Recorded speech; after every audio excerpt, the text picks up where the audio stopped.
Chevrolet parking lot in the international compound? Chevrolet. Wow. This will surprise you. Neither are runners. What? It ran great when you parked it, right? Yeah. What kind of used car salesman Yeah. are you? Trying to feel out Bill and then feel out the vehicle as well. At the beginning of every project, obviously the condition of the vehicle is always the most important thing to me. Yeah, this one's pretty hammered, sir. It's, Well, I bought these together. Oh. I loved this one, and that kind of went with the deal, and I thought maybe some parts were needed or something. So this is a 54, right? I recognize Yes. this grill. That's one of my favorites. Yeah, I like it too. When I saw this, it reminded me so much of when I was a kid, raised on a chicken farm, and we had one very similar to this. I have really great memories of it. Bill's telling me the story about this pickup truck and, you know, his childhood memories. You know, he's got some passion for this thing before we even lay a hand on it, which is great. Bill's whole concept for this truck, you know, he loves the stock paint. He just wants to modernize it. It's got to be rock solid driver, and I got a couple ideas to just get it right out of the gate. If you want to reinvent the wheel and go super crazy, we can modify this chassis, but, you know, like we did with the Ranchero, you're like, never really handled well, never stopped well. We're in the same predicament with this. Exactly. The TCI makes a chassis specifically for these year's trucks. And it's a freeway machine. I mean, it's proven. If you want that rock solid deal, why not just do that? But we can focus on the more creative aspect of this. You know, I really wasn't thinking about a complete chassis. Ian has always steered me in a way that a little uncomfortable for a moment, but he always pulls it off, and I always love it at the end. I didn't realize they made all of that, where you could just, boom, bolt that on. Yeah. Sounds good? Do it. Bill tells me, do whatever you want. And, you know, I sign on. So, okay, I got ideas. You know, let's start hashing this thing out.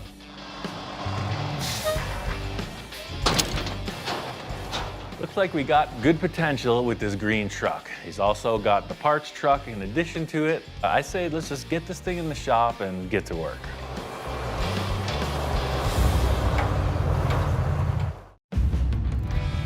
Once it was decided that we're gonna upgrade the entire chassis on Bill's old truck, I went straight to TCI. They've got the hot ticket. Hey man, how's it going? Good, Ian. Nice to finally meet you, man. Good to be here. Welcome to our home. You got quite a setup. I can't wait to see what you got going on. Let's take a look around. Cool. TCI is a parts fabrication company. In addition to suspension components, they make chassis, all kinds of subframe kits, complete frames, rolling chassis, you name it. What's going on here, man? The engine's in the wrong place.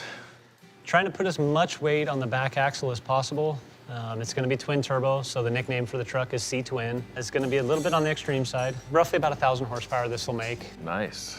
I kind of took charge of this build a couple years ago, and I don't think they ever assumed that it would go this far. I love the brackets that hold the turbos. You know, everything is just nice. I mean, we've all watched the show. We've seen some of the crazy contraptions that Ian's come up with. You think up an idea like you, and you run with it. That whole firewall I made, the more I watch this show, the more confident I get. So I'm not a sheet metal guy. You know? You are now. It looks good to me. Looking inside the truck, it's like, hey, that's something I would do. With Jason's setback engine design, you're completely cutting out the floor of the vehicle. So it was a really simple solution to take this Astrovan engine cover to make a airtight seal. I'm not sure really where his mind was at during this process, but I'd say he full custom nailed it. This looks familiar. Yeah, so this is a little Model A, yeah. Full functioning shop, man. You ain't kidding. Well, here's your chassis. Oh, wow. Ready to go home with you. That looks a little more developed. We had the chassis assembled and ready to go before Ian got here. A little bit of a surprise. Adjustable coilover, four-wheel disc brakes. Yeah, ride tech coilovers front and rear. Oh yeah, look at that sway bar in the back and in the front. Throw some wheels on this thing, load it in the trailer. Now this is what I'm talking about. You saw what we were working with on that pickup truck. This looks like a race car. You know, you see pictures in a magazine or a catalog, it doesn't do justice. Like seeing this thing from a plate of steel to this, that's heavy duty. Thanks again, man. This is exactly what the client needs to see. I'm excited to just roll it home. I'm excited to see this truck finished. This chassis swap is the game changer. I got a bunch of ideas I want to bounce off Bill. Just got to get this chassis back to the shop and go to work.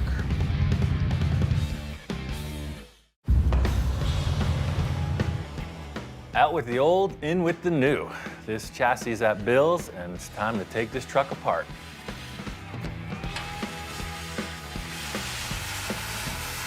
My plan on disassembling this is cut everything off that we're not using. The body's free, the bumpers are free, but you see it's all still together. It's stuck. So I'm gonna try to use the persuading tool. I have a lot of tools, but on the top of the list, you know, caveman technology, it's kind of my ace. Bill wasn't really specific about what he wanted, except that he wanted to look old. So my whole plan here is to fool everybody into thinking it's this junky old truck. But underneath, it's like a tale of two cities. The good, the bad, and the ugly. This client, you know, the last project I did with him was a hit. Did some weird stuff, used some shopping cart corrals, and he loved it. I don't know if we're going that route with this truck, but we're gonna do something interesting. My whole challenge here is to retain some of the old stuff and fit in new stuff everywhere else I can. You know, I got a couple other tricks to try to make it look like nothing else happened. Hey, Ian. Right on time. Good to see you. Nice to see you. Yeah, I got all this stuff separated. You know, the chassis here, I think we can take this apart and put it right on right now. I love it. I love it, love it. It's just fantastic. Well, Ian was very correct, as always. This chassis, I mean, it's perfect. I feel like if you can get your forklift in here, we'll be able to take this whole body off. We'll get the bed separate, but we'll leave the fenders and everything attached. Then I'll take out the back window and we'll be on our way.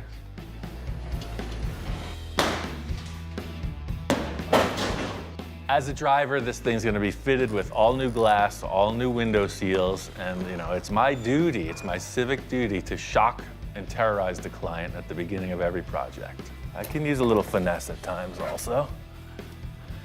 It's the oldest trick in the book, the ATC tire shim technique. Raise her up. One thing I keep forgetting is that this is an antique vehicle and it actually had a foot starter button. Told you there's always something else. Fire at the beginning of a project, perfectly acceptable. Fire at the end of a project, no bueno. You're burning all the insulation. I told you, we're short-stepping this whole process. Manual said raise 3 feet and disconnect the generator wires. I'm gonna check the oil pressure. Check. Ready to rip? Rip it. What is that I hear clanking? It's like childbirth, man. There's gonna be some pain. Bill's got people. His helper, Martine, is gonna be working on this project with me, and he's coming to help me lift the bed off. Ian, this is my friend Martine. Howdy. And when I need a strong guy, Well, good. there he is. All right, let's take this off and stand it up. There you have it. Perfect. There's your comparison. Wheel to wheel. It's almost an identical match, but look, it's all boxed. You see how strong these cross members are? There's a clear difference between what you had and what you got. Putting these two chassis side by side, you can really tell the difference. You know, the old school leaf spring suspension, the straight axle in the front, you know, it's purely utility truck setup. And this new thing, it's all race car. Oh, right away you could see that this is gonna be the theme. We're mixing new and old. I can relate to that because I'm an old guy with a young guy's brain. I used to have hair. Groovy gravy. The stance is just what I was hoping. I know exactly what I want to do on the tires and wheels. I know exactly what I want to do on the top. I'm gonna chop that thing. Chopping it. Looks like Bill took my request for an extended lunch break pretty seriously. He's nowhere in sight. So while I'm in my domain, let's get this chop on. challenge here is to keep it real subtle. Like when you look at his big roll-off truck, it's mellow, his Ranchero, et cetera, et cetera. They've all been radically changed, but when you look at it, you kind of don't really know what was changed. He's got this hot rod chassis underneath. It's not an old farm truck. I just want to give it a little more of an aggressive appearance.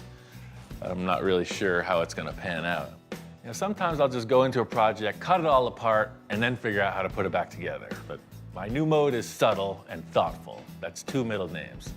So, I'm gonna take a little extra time thinking it through.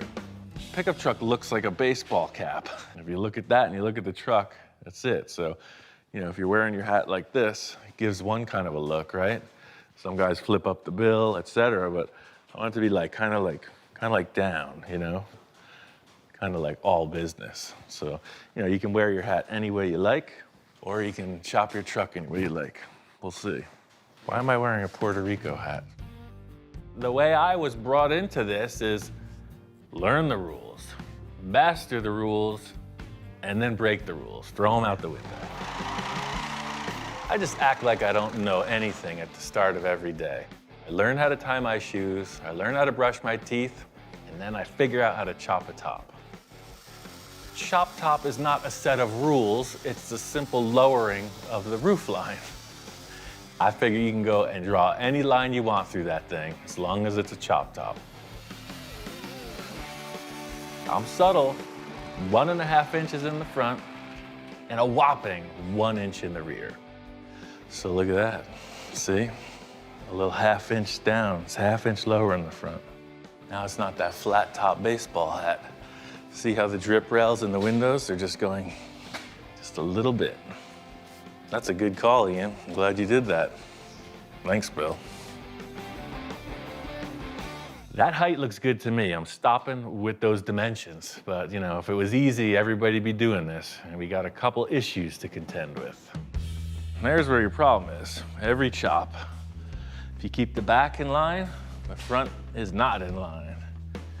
And versa versa. Right on down the line. You see, when you line up the front, here's where the issue is. You got this big step. Nobody likes looking at a mismatch like this. I think I got a remedy that will remedy the remedy and bring it all together. I got a problem, I got a couple ideas for a solution, and no time like the present to try out some new ideas. You see, when you line up the front, here's where the issue is. The typical formula is you cut through the center here and extend it that much. But I don't want to do that. I want to give this pillar an angle. Starting off the rear portion of the cab with the simple flat sheet, so I tack welded the entire perimeter of the rear window skin into place. So the glass is still flat, but the cab has just a much rounder feeling in the back. I didn't mess up the paint. I got away with something. But we're not out of the woods yet. Bill wanting to retain this old paint, I'm leaving it all in place. I'm just gonna go very gingerly around the painted areas and put in as little new metal as possible. This is the trickiest part of the whole thing, getting these little pie cuts in. As it cools, it wants to collapse. So every time I weld it, pop it back into shape. You gotta go slow, just keep giving it the massage. Got all these tacked up. It's gonna be a lot of welding, so while it's cooling down, then you get onto these door tops, and that'll seal the deal. So now you get a real good illustration of how much it's chopped and how the pillars have changed. Not radical, but definitely different. Looks like my new middle name of subtle is really sticking. You know, this chop could lead off a whole new avenue. You know, I could just be shaving door handles for the rest of my career. So all that cutting that went on in the roof now has to transfer into the shape of these upper door frames. The challenge with this is that there is glass in there, so it's all got to line up. So those pillars have to be perfectly parallel. You know, you can't do that with a piece of glass. Probably wondering how I'm going to do that. Me too. Pie cut this pillar and the door and line them up. We got shop inspectors. That's what I get for not bringing the dogs. Now we got this guy. Some days we got cats. Now we got, what is this, a squirrel? I guess the shop is a little nuts at times, but this is taking it to a whole nother level. Hey, you with the fur. What's going on here? Can't get away from these animals, man. It was a brief visit, but a time has been well spent. A few final trims and we're in business. Now, the good thing about these open pie cuts is with that trim that goes there, I won't even have to cut that. I could just go blink, bend it, and it'll look so smooth. Same thing here, it'll hide all that work. So I'm only body working 1, 2, 3, 4 little slivers. Seeing this with the door tops in, that's what I'm talking about. So I'm gonna weld this up, do the same to the other side, and just get a lot of the tedious welding done before Bill gets here. I can't wait to show this to Bill, and I've already got a few ideas for some custom stuff on the front.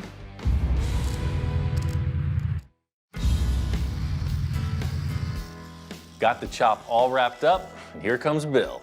Wow, did it again. There's your chop top. Another miracle. Well, guess how much it's chopped? 1.5 inches, 2 inches? Yes, both answers are correct. Oh, different. Oh yeah, look at the slope. I raked it. Subtlety. I like the subtle chop. You know, it's appropriate for Mr. Bill and his needs. You gotta love it. It looks better than the factory. That's the way GM should have built it. That's what I'm always saying, man. Yeah. Glad to see Bill's happy. You know, my new middle name just might be sticking. Old Subtle Roussel. His wild ideas were cool, but man, that's subtle, smooth. So this is pretty much nailed. The grill is a whole other issue. Unless you want a big smashed in nose, you know, I can repair it, but it's always gonna be different. Well, you've been chopping, I've been shopping. So let me show you something. A wizard with words. Oh, wait a second, that's no junkyard piece. No, sir, that's a catalog buy. Oh, a repop, okay. Yeah. This is a really nice piece. I didn't expect that. I just thought the front is kind of, it just needs a little bit of something. And I think maybe Ian was like, whoa, here comes the house of chrome in here. Let's just stick it on there and see what we're working with. Okay, Inside the shop, it's like a disco in there, man. Look at that. it's pretty shy. I'm not really saying anything to Bill, but you know, looking at the chrome on the grill and the chrome on the truck, you know, just bolting it on could create a pretty substantial mismatch. You know, I'm looking down into this grill, man, and there's me looking back at me. Yeah, that is a step in the right direction. And you say you got a chrome bumper to match. I do. I feel like it outshines the whole rest of the rig, you know? It is a lot of chrome, I do agree. But I don't know. The old grill is pretty smashed up. I'd consider it unusable. The new grill is pretty darn bright. Down in my bag of tricks, I think I might have a solution. Sometimes maybe A or B isn't the answer. Maybe it's A and B. A little less chrome, a little more of the old paint that you love. You just gotta figure out how it all goes back together. First step is to remove the top bar from the old painted grill and try to straighten it. Depending on how damaged this old grill is, will depend on how much of the new grill will be utilized. Try to bring this ridge right back out. You can see how low it is. I'm making every effort to avoid heating it up because I'm trying to keep the old paint in place. If you just keep banging something against a flat surface, it's gonna get flat. If you bang it against a curved surface, guess what's gonna happen? The name of the game here is no rules, you know, whatever it takes to get this thing back in shape. See that? It's almost there. The old top bar is looking pretty straight. It's all a matter of how it lines up with this new grill. That does something. The good news is the straightened upper grill fits with the chrome perfectly. The bad news is we're not out of the woods yet. This is exactly what it needed. It seemed like the truck cab with all its character just kind of stopped and they put like a, you know, like a mask on the front of it. On a lead sled, say a 49 or 50 Merc, a lot of times the body color will surround the chrome entirely. So I'm gonna try to detach that one and then somehow fuse the bottom lip of that grill as well. That way the old patinaed color really shows the shape of the front of the truck. This is exactly what I was hoping for, you know, a little old, little new. Just like the chassis swap, you know, the look of the thing has to be upgraded as well. Because that's what he asked for.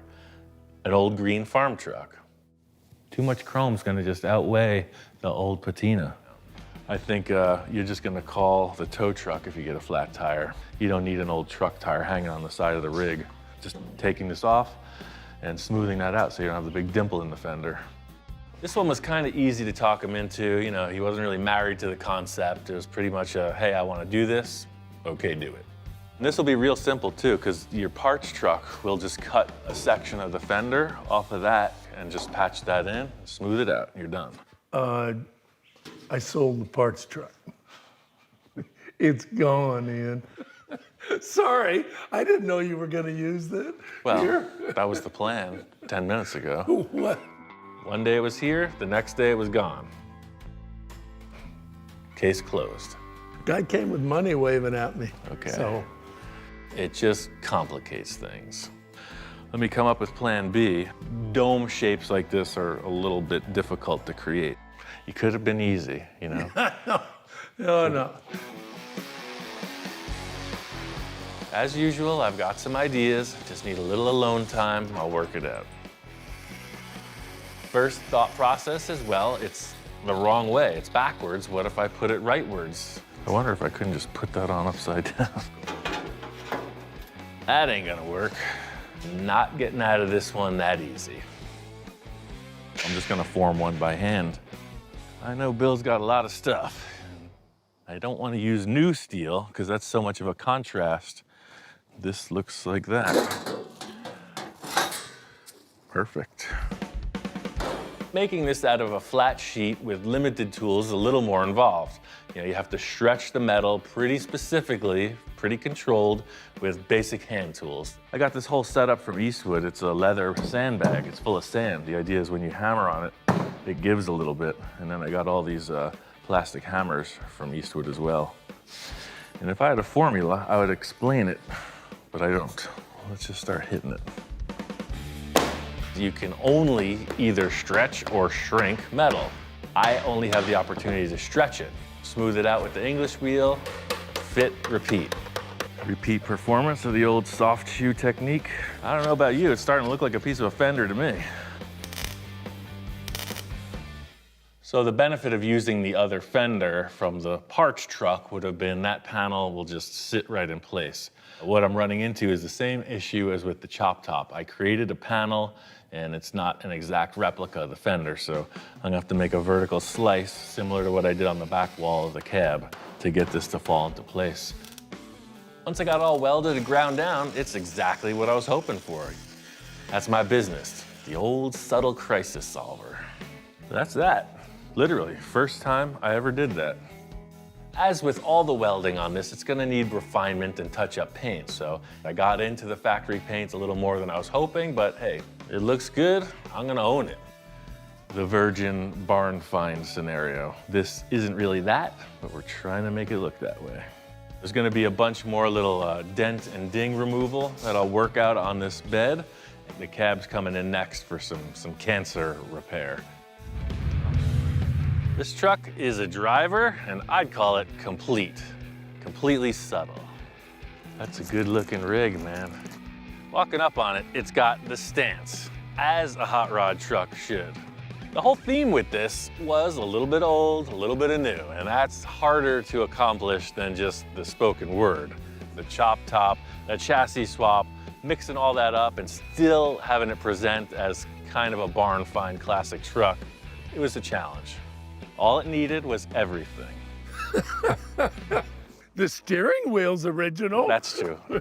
Once Ian finished his work on it, Martine and I got busy with a lot of little things I don't really know how to express. I think it's my favorite build. You know, that TCI chassis, that's the game changer. This thing, it's not a ranch truck. No. It's kind of like ranch dressing on a race car. Yeah. Patina really sells it as that vintage work truck Bill was looking for, but everything else is cooler. The 17-inch rims with those low-profile tires sells it. It looks fast. The overall look of the truck is exactly what I wanted. You know, I like kind of the stock look, but with just a little bit of change. You look at the few little pieces of chrome we added, the tires, the wheels, the little chop, and you go, that's not just drug off the farm. I was very concerned when you said, I'm subtle on this chop. I went, oh my God, he's not subtle. He's everything but that. It was an interesting choice that Bill made in letting all the work show. You know, the weld seams are simply painted over to stop it from rusting, but you know, it works. It's like it's clear as day where I cut it, right? Somebody's gonna be like, nice truck, and another guy's gonna be there like this. Yeah, exactly. Something doesn't make sense. I like it. I'm sure some people are gonna say, when are you gonna paint this? That's the way it is. See what this baby can do, man. That's what this has all been leading up to. The easiest chop top I've ever got into. You know, the TCI chassis under it makes it a real street machine. This thing is built to boogie. Oh yes, there we go. It's not your grandfather's ranch truck. This is why your neighbors put up that slow down sign, now I know. It's impressive, isn't it? This is impressive. It's not even a pickup truck anymore. This thing is a road machine. Yeah. Bill was really surprised. You know, he is old school, right? So he's been in a lot of custom rides, and he's mostly really responding to how smooth and fresh and new it feels. You know, a lot of these older trucks, you step on the brakes and it goes off the road, right? This one is straight as a die. This is perfect. It was a lot of fun to see Ian and have him drive the truck the first time. Ian's not often impressed with anything. As he was driving it, the response of the steering, the brakes, all of it, he was like, whoa, this is nice. Yeah. You gotta check this out. Driving a truck's one thing, of course, but hey, this is a bit of a showpiece, in my opinion. I wanted to see how it looks coming down the lane.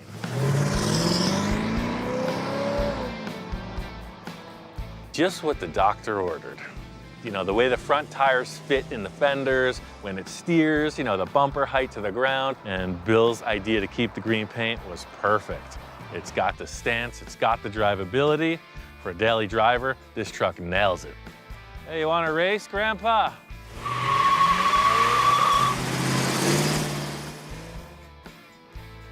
Some kids never grow up. My friend Ryan's stopping by, and it sounds like he might have an interesting project. Hey, hey. Hey, Ian, what's up, man? You made it out here. I did. Welcome to the Wild West, man. Yeah, thank you. Thanks for having me. How you doing? Good. I know you got some stuff to show me. What did you bring? Well, I need some advice. Basically, what I'm trying to do is like a vintage, almost recreation of an early 1900s board track racer. Okay, yeah, like the first motorcycles when they raced them. Exactly, when they were slapping engines into bike frames and the thing still had pedals. Cool. This is kind of what I'm after. Heck yeah, that's right on. Yeah, they were literally, look, there's pedals on that as if it was a bicycle. Yeah, that's cool for sure. And that's back when Harley and Davidson were still making those things in a shed out in the backyard. Looking at this picture, it's something I recognized. I've always thought that these board track racers were super cool. Oh, I'm totally feeling you on this. It's like, it's danger on wheels. I'm all about that. Every good project starts with a pile of parts and a dream. So here we go. Oh, this is cool. We got seats. That's up the flavor right there. Disc brakes. This is a pretty sweet steel gas tank. Yeah. Wow, is this stainless? Because it almost seems like it's stainless. It might be, yeah. This is cool. That's the flavor right there. Motor as well. Well, that's new school. Right. That's no old-fashioned engine. Fully automatic, 4-stroke. Basically, it's a glorified lawnmower engine. Sure. This is a really cool collection of parts. I mean, it's definitely a great start. I'm just wondering, you know, where's the catch? What do you got for the frame? All right, so this is maybe where the problem lies. Why does every client have a problem? What's going on under here? Well, there's your problem right there. Nice steel beach cruiser. For sure. You know what I'm talking about? Yeah. There has not been any project that started easy. You know, there's always that one, but except for that moment. At one point, it was actually motorized. I used to do 50 miles a day on this thing when I was commuting to work in Boston. Oh, wow. So I get what you're saying. So you had your little toy, and now you want to take it further. Exactly. I mean, it's typical hot rod formula. You want to shove the biggest engine into the lightest chassis possible. Right. I think we should chuck this on the table. I'll give you some advice. The only way to see what we're working with is to start stacking parts. Let's get everything on the table and see where we're going.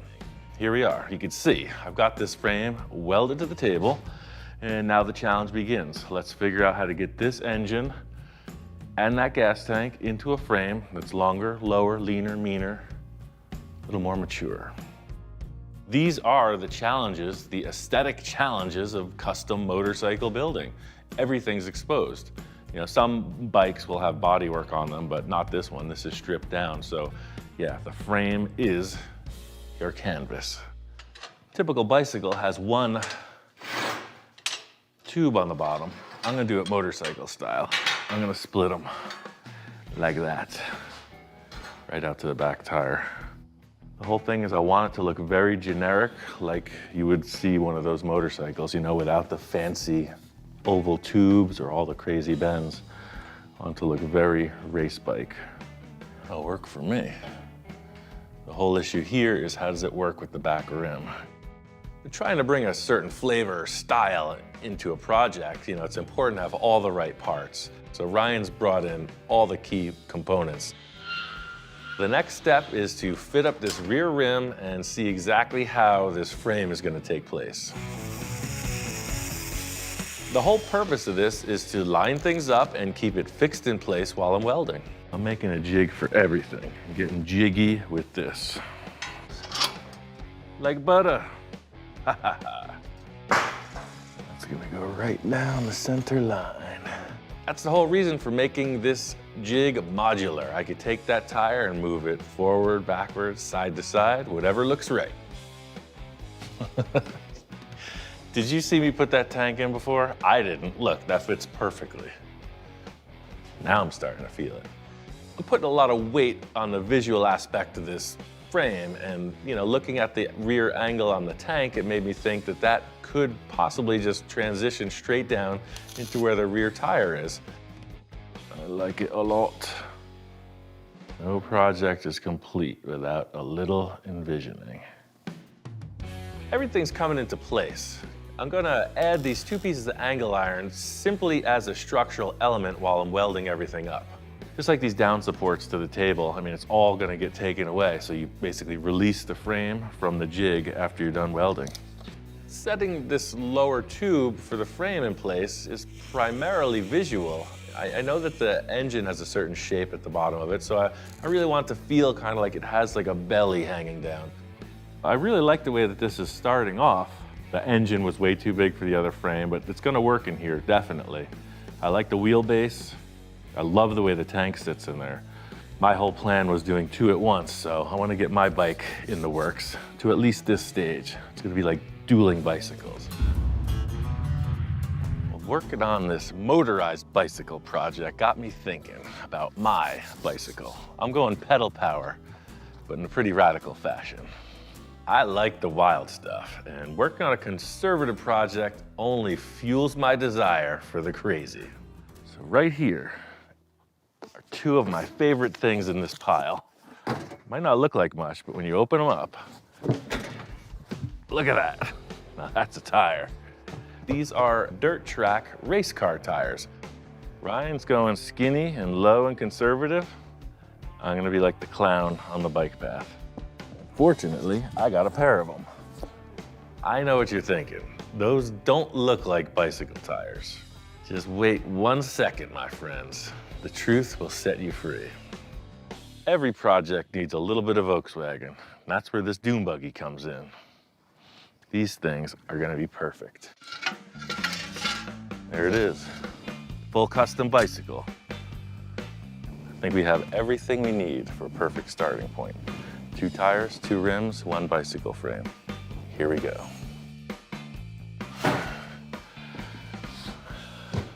You've heard this whole story about the middle-aged man and the spare tire. Yeah, this is sort of like that, but... Ooh. Look at that. Ooh, wasn't expecting that one. Man. Ladies. Hey, you want entertainment, you got it, right? That was part of my time being a rodeo clown. You know, everybody loves when your pants come down, you're wearing polka dot underwear, etc. There you go. It's all a rehearsal for my next career.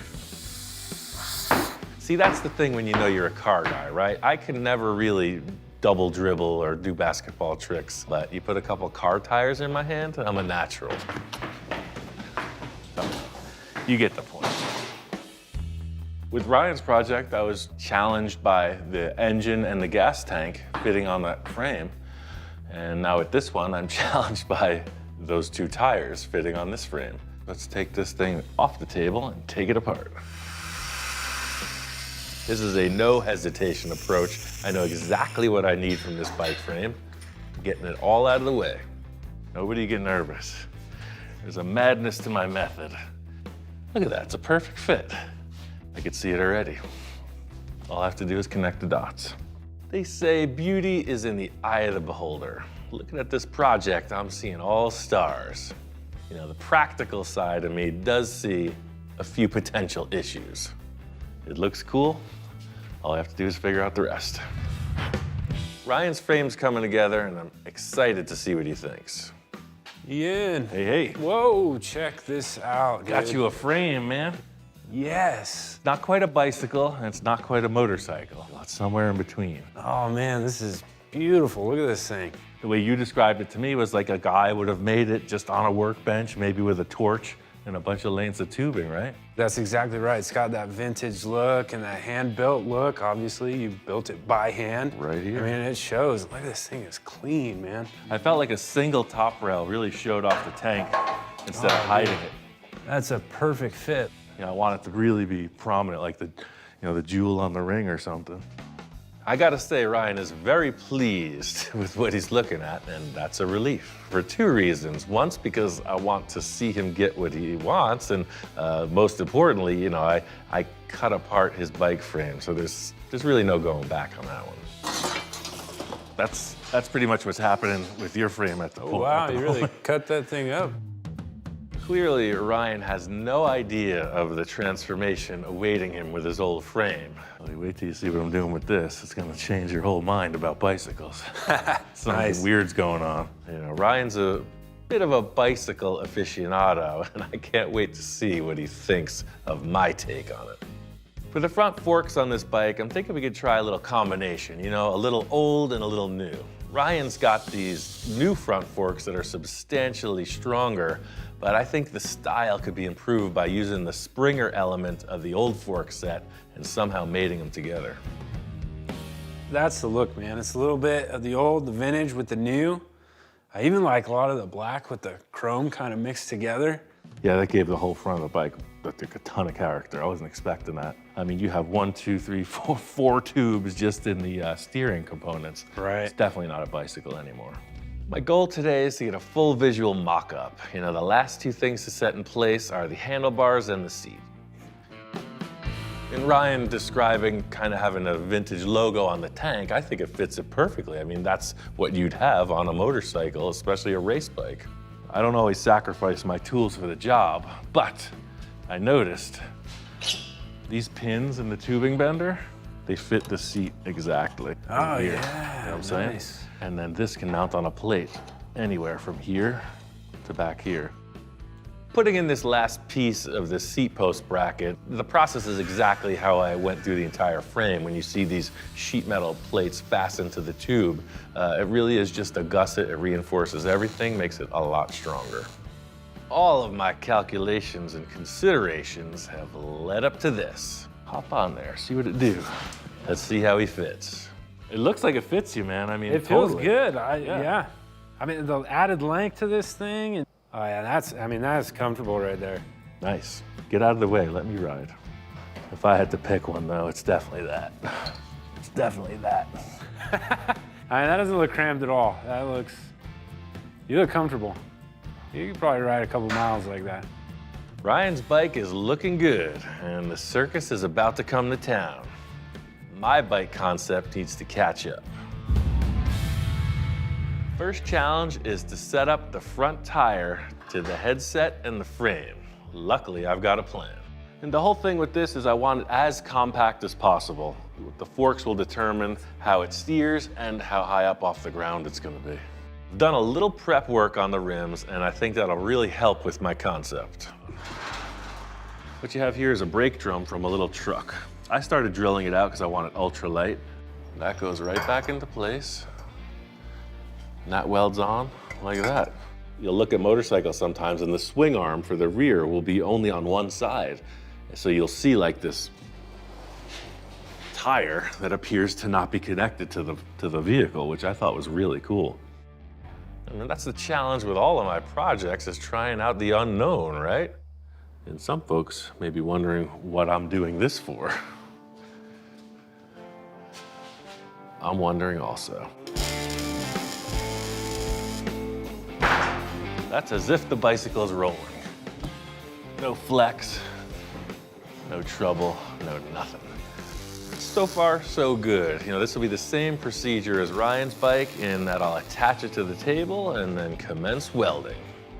Part of the concept here is the compact design. It's gonna add up to some issues.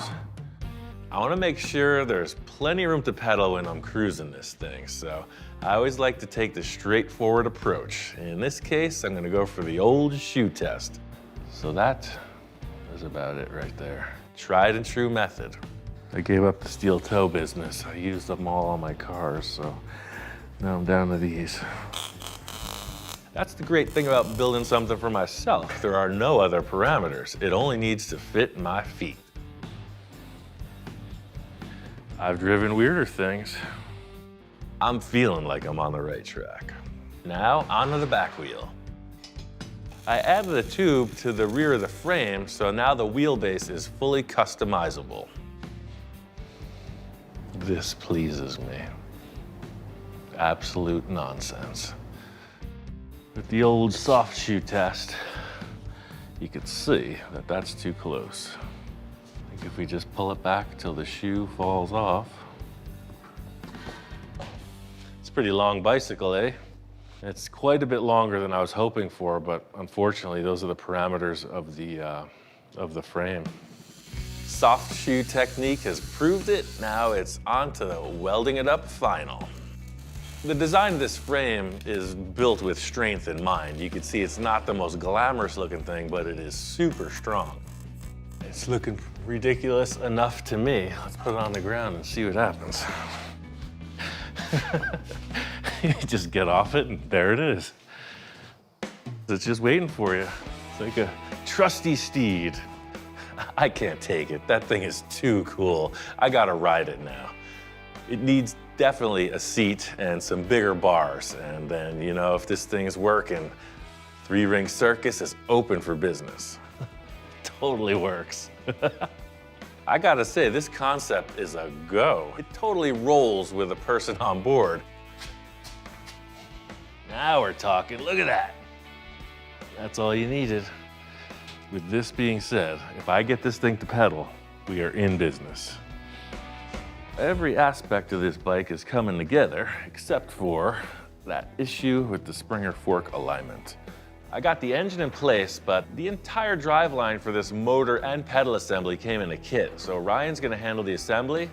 Right now, I just wanna make this thing a roller. This bracket's causing these two to come together like a triangle. I want them out here. The task with modifying this bracket is to stretch it out, make it a little bit taller, and primarily make it look like it was built back in the day. So put a little clamp on it. The whole thing with building parts like this, from the frame to all the other things, is setting up jigs. That way when you weld it, it's held in place. That's a very simple idea. What's not so simple is making sure it maintains the exact same placement as before. So that's the idea with the layout and the clamping. Just depends what kind of mood you're in, you know? Sometimes you'll just wing it, sometimes you'll jig it. My plan here is to just use the stock, leave it oversized, make sure it's super strong, trim it back later. So this spine's gonna go on here to stop it from flexing. It's kind of cool, got like a little Art Deco feel to it, something like a track bike would have. All right, let's grab this and chop it up. That is some hot metal. I gotta get this thing cooled down pronto. Now I'm just gonna trim off all the excess fat and make it look pretty. In trimming this bracket back and finishing it, I'm trying to just kind of bring the element of the frame into these other fabricated parts, so kind of make it look like everything was always that way. So there you have one full custom extended Springer fork thinger. Let's put it together and see if it's gonna work. And that goes on here, and that goes on there, like it's meant to be. I'm really starting to enjoy these bike projects. That's gonna work for me. You know, it's a way easier build than like a full custom car project. You know what I just realized? There's no top triple clamp. Look, there's supposed to be something up there holding the whole thing together. Just when you think you're too cool for school, you muck it all up. You know what, Ian? Stick to those balloon tire bikes. This Springer thing is way out of your league. So with the front end assembled, it's time to cut out the rear tire jig and get it on the ground. This is high tech. Look at that. Perfect. Ta-da. I know this looks like a simple jig that's just been holding the back tire in place while I build around it, but like a good magic trick, I've been diverting your attention. See, that's what you weren't expecting. The jig became the dropout for the rear tire. Drop her down. This thing rolls and steers, look at that. Seeing the chassis on the ground, everything looks good. You don't really feel the same way when it's sitting up on the table, so putting it on the ground, rolling it around, checking out the motion, pretty darn cool. I call this a roller and a steerer.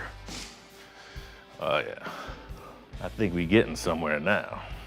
Ryan has his own mechanical skills and he's gonna take care of everything after I finish the fabrication. So I've got one more trick up my sleeve, but first I wanna get back to the balloon tire bicycle challenge. You got your pedals up front, your tire out back, but you can see there's no way to make that happen. So I got a shaft. I got sprocket on one side, sprocket on the other. Pedaling chain goes on one side. Power's transferred through this shaft to the other sprocket. It's about a 12-inch offset. Digging through my pile of stuff, I've found some bearings that will help create this offset drive chain that will make this thing pedal. Right now, I'm just at the mock-up stage. You know, this is just to see how things are gonna line up and what it's gonna take to make these chains connect. So by having this plate here and just tack weld it, I'll be able to kind of bend it front to back, and then the adjustment will give it like a, you know, a pitch. I mean, just looking down the barrel, oh man, now he's starting to feel it. Do you understand the concept now? It's called the jack shaft, chain offset. It's a bicycle, man. We've done far more exotic projects than this. This is a good sign. The front chain worked out perfectly. You know, the links lined up on the sprocket. Hopefully the back one works out the same. Just gonna yank this chain. Are you yanking my chain? Yes, I am. Let's roll the bike around and see what happens. The front and rear sprockets seem to be in alignment. Doesn't seem to be any derailing issues. The chain is very tight, but as long as everything's lined up, I'm gonna run it. If my calculations are correct, this thing is a direct drive from the pedal to the tire. This is what I was hoping to see, you know, my brain is spinning. What's gonna go wrong? I don't know. Nothing seems to be going wrong. Roussell's balloon tire bicycle mecca. Balloon tire bikes in every color, as long as you like black. See, this is where the master knows when to pull back. Someone with not quite as much experience would probably get on that thing, stomp on the pedal, and bend it all. I know better. Needs a lot more reinforcement. I got one more idea for Ryan's bike, and then both of these bicycles are ready for showtime. There's no proof like the test ride.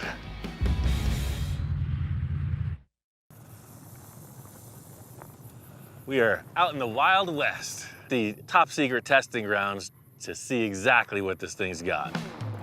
It's definitely got the style. The pedaling is pretty simple. You can see it's geared way down. It's not a high-speed machine. It's just something to putt around and enjoy the desert. The things that I really enjoy most is not so much performance, but style. This thing's kind of a gimmick. Good seating, good handlebar position. I call this one a win. I don't know if Ryan's bike could do this. Full custom reverse motion. Perfect. You roll up and everybody looks at that like, what the heck are you riding? No kickstand needed. You know, all in all, this thing is a, hey, look at me. It's kind of like those show cars I make, right? Does it work? Yes. Is it practical? Probably not. Is it fun? Yes, that's the key.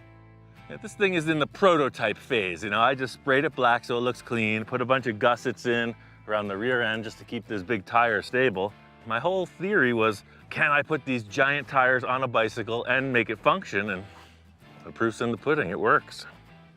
I gotta say, 30 miles on this machine out in the open wilderness, it's just a warm-up. I'm ready to go 30 more. I told Ryan to meet me out here. He said his bike's ready and I'm really excited to check out what's been done to it. What's up, Ian? Hey, you found the secret location. Look at that thing. Oh, That's yeah, out of thing control, too. man. Pulling up right away, I noticed this monster truck wheeled, like, bat bike that he's got going on. I mean, this thing's awesome. It's what I imagine Bruce Wayne would roll up to the beach party in.